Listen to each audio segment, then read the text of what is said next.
Hi everyone, welcome to this tutorial on taxation.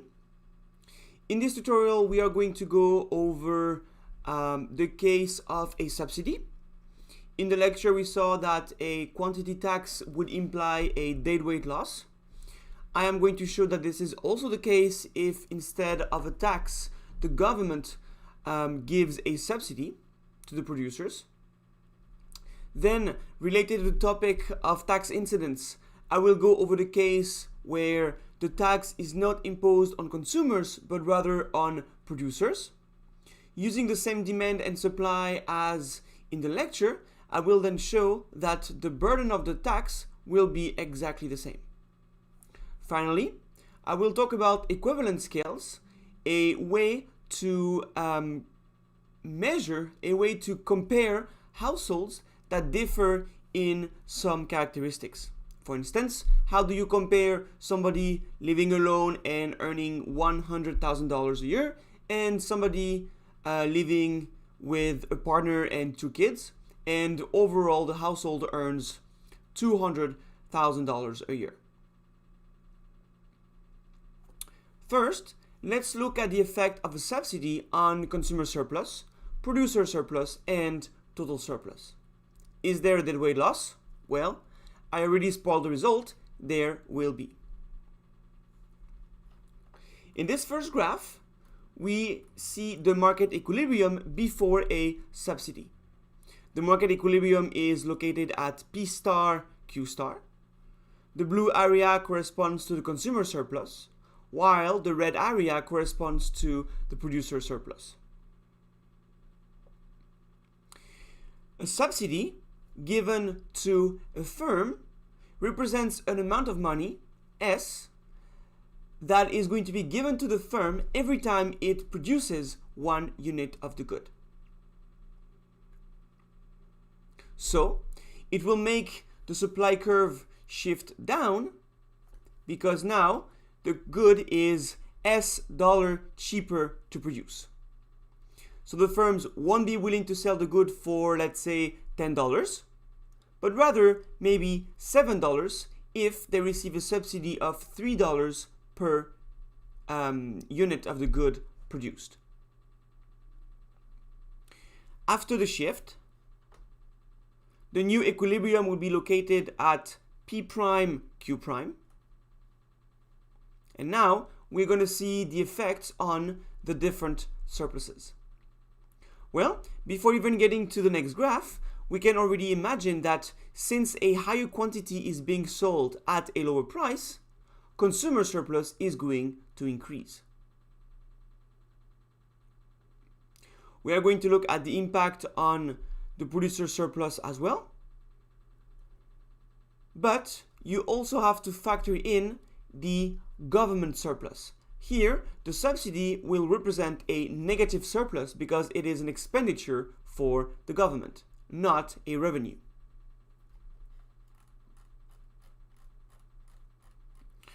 So mixing both surpluses together, we get this bigger blue area for the consumer. Then for producers are going to perceive an amount not equal to P prime, but rather an amount P prime plus S. P prime is the price that consumers are going to pay, and firms are going to receive a subsidy S on top of this price P prime. Originally, they were willing to sell the good for prices along this inverse supply curve. So, the difference between the price they receive and the price they were willing to sell the good for will be the producer surplus. This producer surplus extends all the way to the quantity sold, which is Q prime. Note that there is an area here in purple where consumer surplus and producer surplus are going to overlap. For both consumers and producers, this area represents a positive surplus. So we will have to count it twice once we add up all the different surpluses. Now, For the government, paying a subsidy equal to S for each unit produced represents a big expenditure. So that will represent a negative surplus. This negative surplus will amount to the amount of the subsidy S, which can be represented between P prime plus S and P prime, and times the quantity that is being sold, Q prime. So we will end up with this rectangle.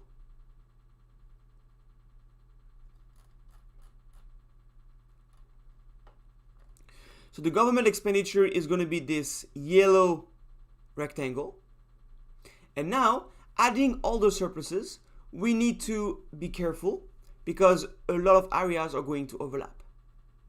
This area in the previous graph represents consumer surplus. This tiny triangle here in the previous graph represents producer surplus. Now, this area here is an expenditure for the government, so a negative surplus, but it is part of the consumer surplus. So this area is a negative surplus for the government, a positive surplus for consumers. Both areas will cancel out, so this triangle is as good as a white triangle. This triangle here represents a positive surplus for the firm and a negative surplus for the government. Again, these two areas will cancel out, so this triangle is as good as white. Finally, this area here is an expenditure for the government, so it's negative, but it is a positive area for both consumers and producers. So we have two positives and one negative. The net surplus will be one positive. Finally, there is one area that was not that represents an expenditure for the government, but which is not a positive surplus for anybody, this triangle. So if you add the three surpluses together, you get nothing here, cancels with the consumer surplus, nothing here, cancels with the producer surplus. This area is negative but is compensated by two positive areas, so the net area is a positive surplus. And finally, a negative surplus here. This area and this area are producers and consumers and producer surplus respectively.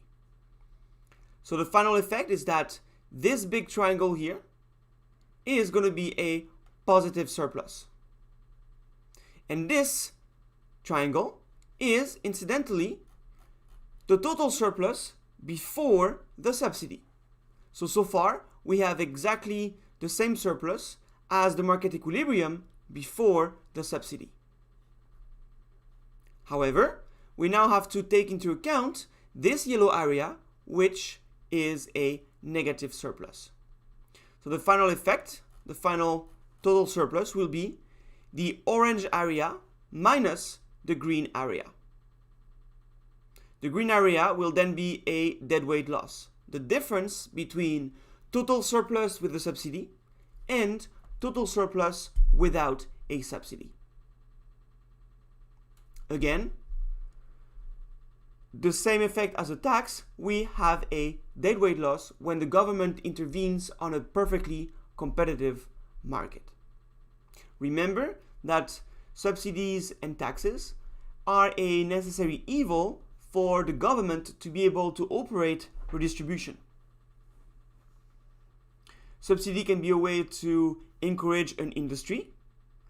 When there are externalities, we saw that subsidies can be used to restore the efficient amount, the socially efficient amount of the good to produce or consume.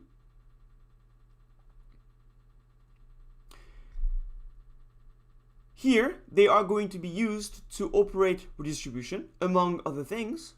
So although there is a deadweight loss, this is something that the government most of the time has to do.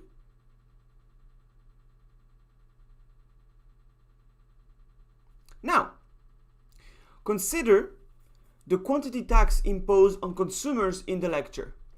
But instead, let's impose this tax on producers and see the impact of this tax on both the consumer and the producer surpluses.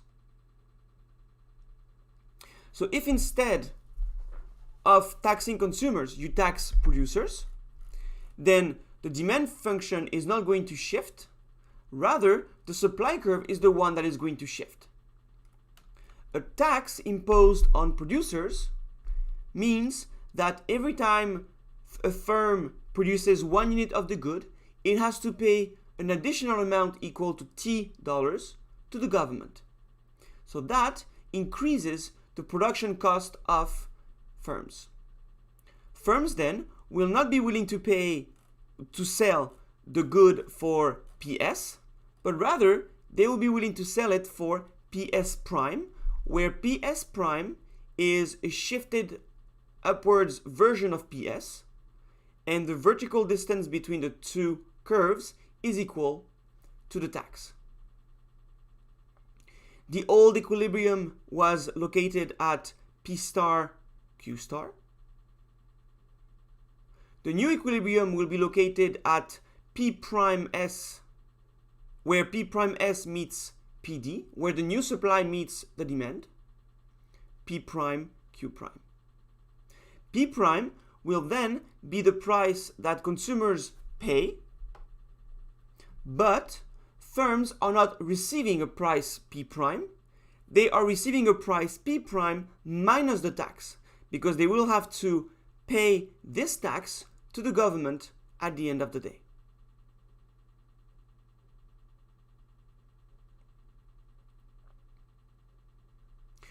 The surplus of the consumer is going to be this blue area.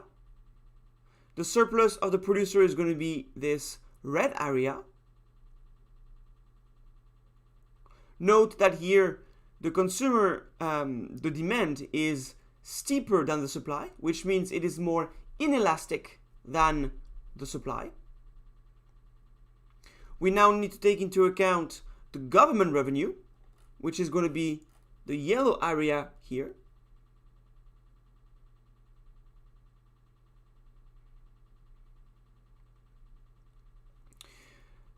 This surplus or this revenue is equal to the amount of the tax, T, multiplied by the quantity sold after tax, Q prime.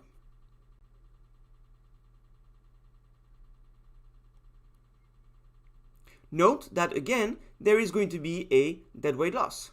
This surplus, in particular the upper triangle, was part of consumer surplus before the tax, and the lower triangle was part of producer surplus before the tax. The upper rectangle here was part of consumer surplus, but now it is part of the government revenue. The lower rectangle was part of the producer surplus. It is now part of the government revenue as well. And we have one piece of surplus that is not going to anybody anymore. That is going to be the deadweight loss. Now, let's look at the impact of this tax on the different surpluses. You can see that the consumer surplus has decreased more than the producer surplus has decreased. Where does that come from? This comes from the fact that the new price P prime is higher than P star, and the difference between P prime and P star is bigger than the difference between P star and P prime minus T. So compared to before, consumers are paying a higher price. The difference in the price that they pay is higher than the difference in the price that firms are going to receive. And you can see that the lower rectangle, the lower yellow rectangle, is bigger than the upper yellow rectangle is bigger than the lower yellow rectangle. Because the demand is less elastic than the supply, the price received by producers has not decreased as much as the increase in the price paid by consumers.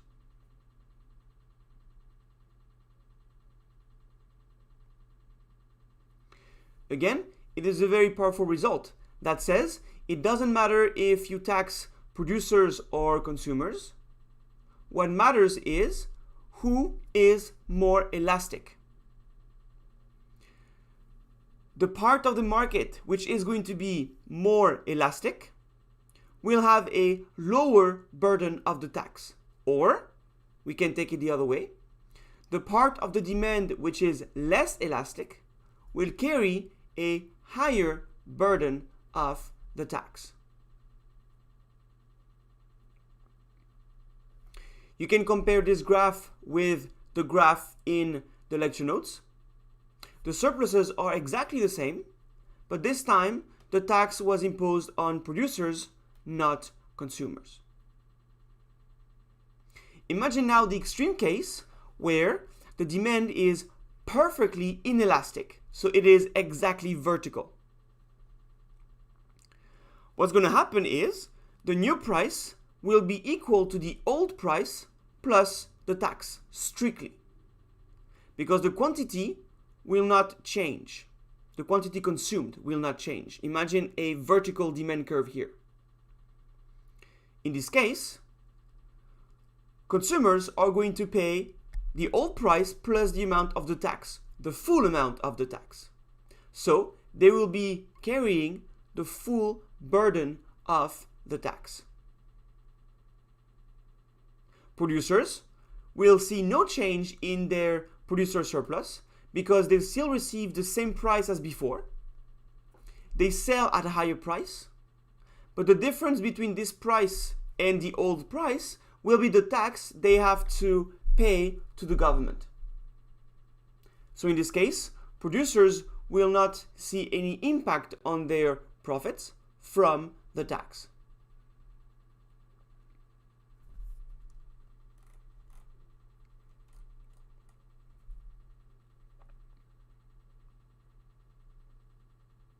Now, let's go over a way to measure inequalities across households using what we call equivalent scales.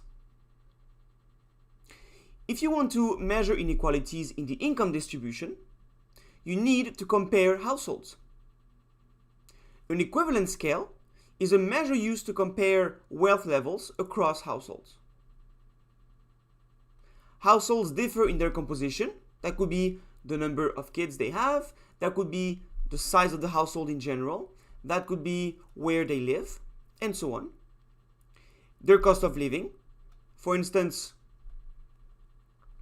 compare a couple with no child earning $100,000 and a couple with one child earning $120,000. On one hand, one couple is wealthier in absolute value. $120,000 is bigger than $100,000. On the other hand, one household is composed of two people, whereas the other is composed of three people. Two adults and one child. In this case, who is the wealthiest? We need to factor in, one way or another, the cost of raising an additional person, in this case, raising a child. Equivalent scales are numbers to multiply income by in order to compare households. They change according to different estimates obtained from data. The idea is to reflect, again, the cost of living across different households with different characteristics. So let's say that we consider the income for a couple with no children to be 100. It's not a dollar, it's an index. It is our base. If a couple with no children gets the number 100, a couple with one child, what number should it get? here it's x. Should x be higher or smaller than 100? The idea here is that these two indices represent the corresponding amount of money for each couple to be equally wealthy. So, if a couple with no children gets 100, then we want to know x such that a couple with one child is as wealthy, as rich, as a couple with no children. Because the household has one more member when there is a child, x should be higher than 100. A couple without children and $100 is as wealthy as a couple with one child and $130, for instance. Raising a child is costly, so a couple with a child needs more money to be as wealthy as a couple with no child.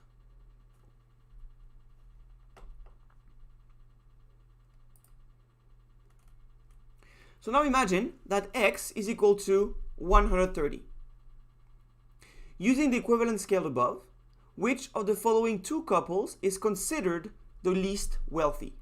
Couple A has one child and earns $35,000. Couple B earns $27,000 but has no children. So here, on one hand, we have a smaller household making less money and a bigger household making more money.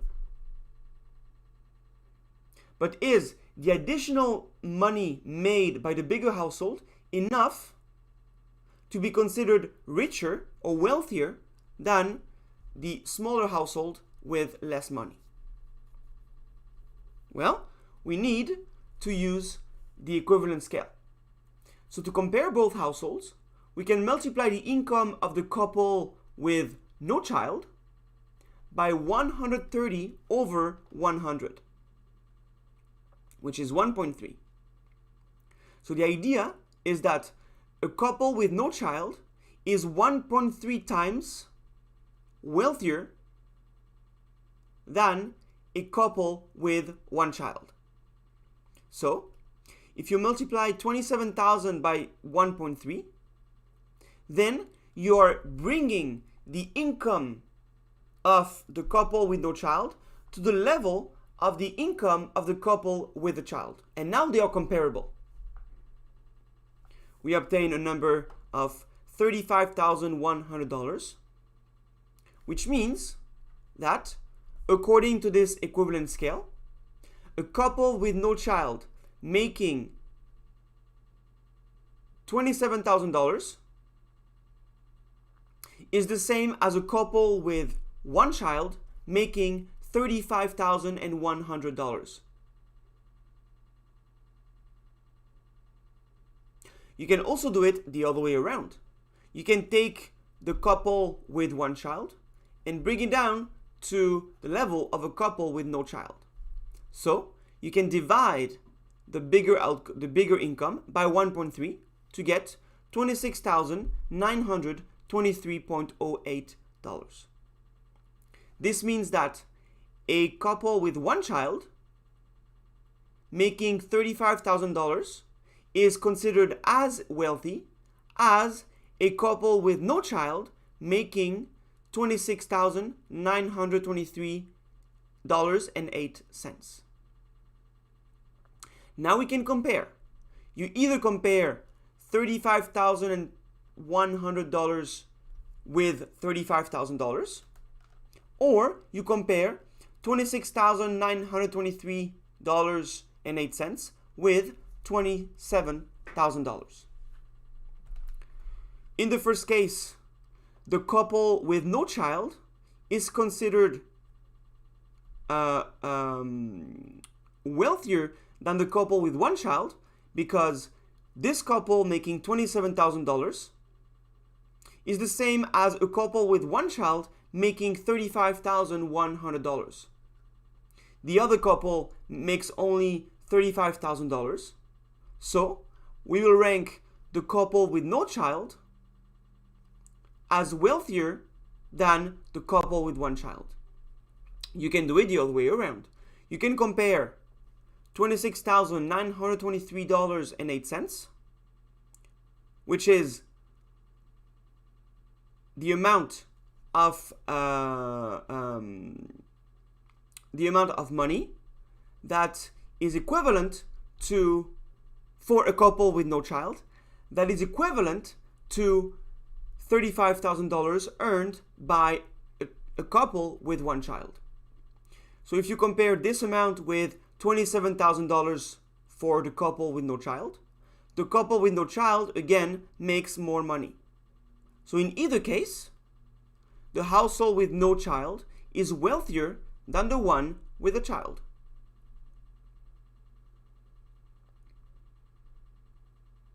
Now, given that x is equal to 130, would the equivalent scale for a couple with 2 kids be higher or smaller than 160? Why 160 first of all? Because we started at 100 for a couple with no child. Then we added 30 to reflect the cost of raising a child. If we have a second child, would the equivalent scale then increase by 30 again, making it 160? Should it be more or should it be less?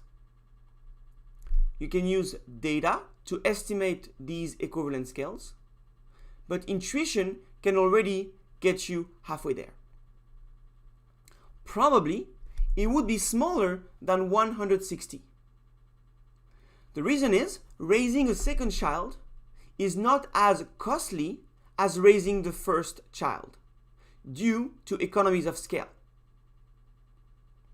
When you get your first child, you need to buy a bunch of new things: clothes, strollers, you need to accommodate like a specific bed, and so on and so forth. All these things are a big cost. Once you get a second child, the second child can use some of the equipment purchased for the first child. There is no need to buy a second bed. Once the first child is old enough, the second child can use the bed that the first child used to use when he was a baby. Same with a stroller. Once you buy one stroller, you can use it on the second child as well. You don't need to buy a second stroller. Same with clothes. Once the first child is big enough, he won't be able to wear his old clothes. Those clothes can be kept and used on the second child. So raising 2 children is not twice as costly as raising 1 child. If the equivalent scale was equal to 160, that would mean that raising 2 children is the same as is equal to 2 times raising 1 child.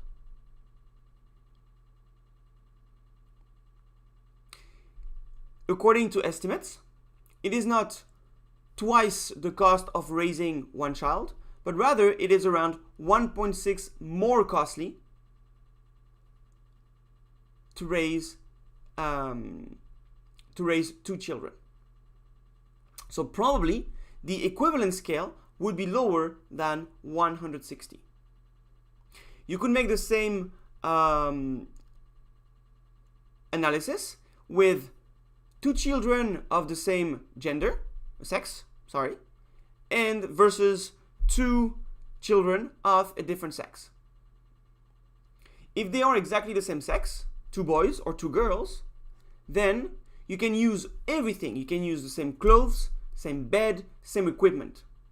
If you first get a boy and then get a girl, you might have to maybe buy different clothes. Maybe, I don't know, depending on your taste, but you might want to dress your daughter differently than your son. So the equivalent scale of having 2 boys or 2 girls versus 1 boy, 1 girl would be different again. Probably the equivalent scale with 2 boys or 2 girls would be smaller than the equivalent scale for one child of each sex. Once these numbers have been found for different characteristics of the household, then we can compare households' incomes, and then finally we can proceed to, for instance, drawing the Lorenz curve or computing the Gini coefficient to look at how equal or unequal the income distribution is.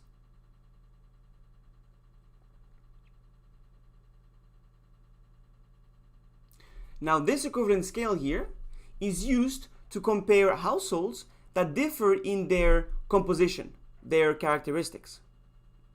We could easily make another equivalent scale called a cost of living scale.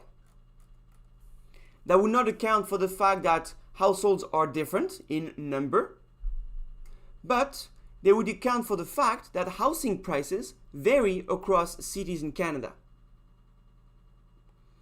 So instead of accounting for the number of children, we would look at somebody who makes $100,000 and lives in Vancouver versus somebody who makes $100,000 and lives in Ottawa, Halifax, Toronto, or a way smaller city somewhere in the north.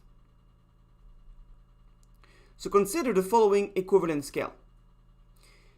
If the income for a household in Ottawa is 100, then the income for a household in Vancouver is 150. The idea is that one household in Vancouver needs to be 1.5 times richer than the same household in Ottawa to be considered as rich, due to the fact that housing prices are higher in Vancouver than Ottawa.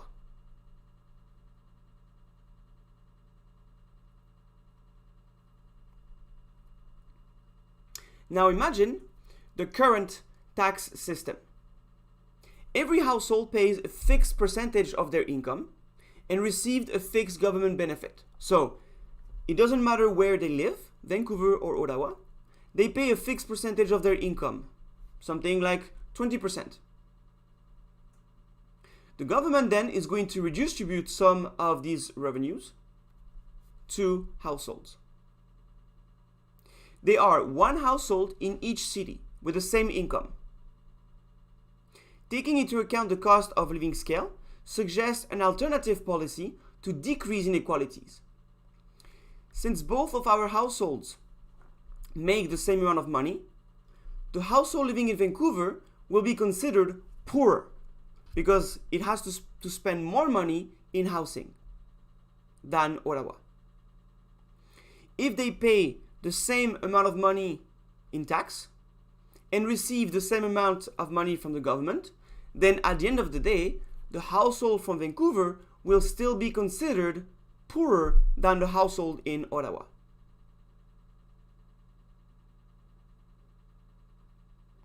So, the average tax rate between the two households is the same if we don't take into account the cost of living scale. The household living in Vancouver might be paying the same amount of taxes as the Ottawa one, but it is relatively poorer because of the cost of living. So a way to fix this inequality would be to either give more benefits to the Vancouver household so that the overall average tax rate is the same between the two households after taking into account the cost of living scale. So either you give more back to the household in Vancouver, or you tax the Vancouver household less in the first place. That would be a way to not impact household too much and in fact decrease inequalities. Here the inequalities are coming from the fact that these households live in different cities with different cost of living. They earn the same amount of money in the first place. Now, this is not something that governments like to do, and this is not something they do in practice. Why? Because if you give more money to the Vancouver household on the basis that Vancouver is a more expensive city, then there are going to be effects on the Vancouver market. If the government gives more money back to the Vancouver households, there is going to be a higher demand for housing in Vancouver, and housing prices in Vancouver will increase more than in Ottawa. And at the end of the day, even after receiving a better benefit, a higher benefit from the government than Ottawa households, the Vancouver households might still end up poorer because now the cost of living in Vancouver is even higher. So every time the government thinks of taxing and redistributing, it has to be aware of the general equilibrium effect. If you launch a massive redistribution campaign, then there will be a higher expenditure by households, a higher demand, which is going to lead to an increase in market prices. So it doesn't mean that households at the end of the day will be made better off, because prices could be higher and their surplus could still be the same as before or even lower.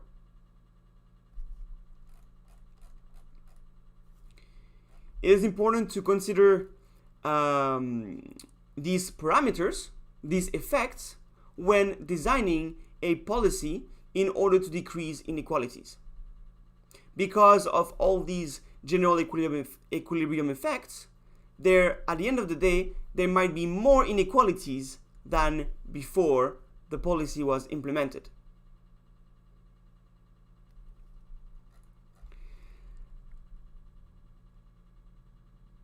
So remember, governments often use taxation as a way to get revenue in order to exercise regalian functions such as justice, defense, security, maybe education and healthcare. That depends on the countries.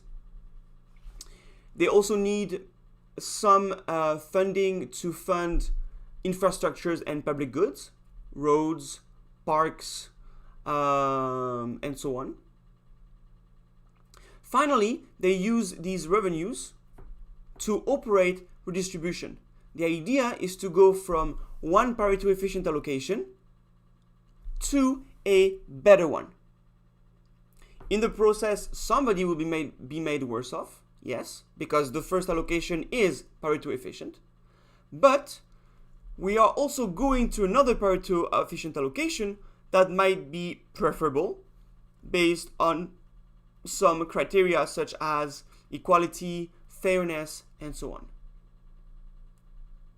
Maybe the amount that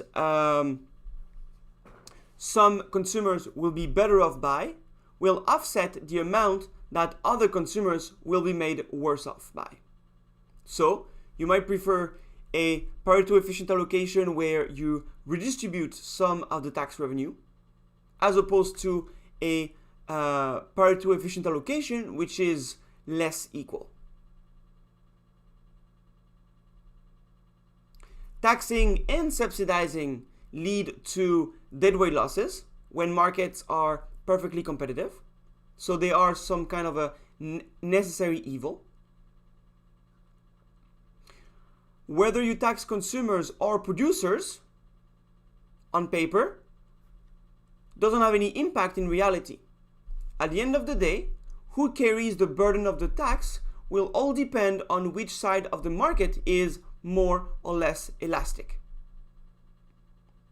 It might be bad for public relations to say that the government is going to tax consumers, but at the end of the day, whether they tax consumers or producers for the same good in the same amount will have the same impact on the market.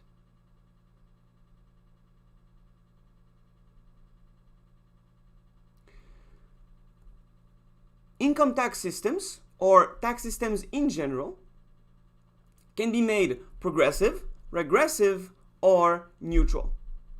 Remember, they are progressive if the average tax rate increases with income, regressive if the average tax rate decreases with income, and neutral if the average tax rate stays the same as income increases. Making a tax system more or less progressive will also be a way to have an impact on the income distribution and income inequalities. That's it for this tutorial on taxation. Have a good one. Bye.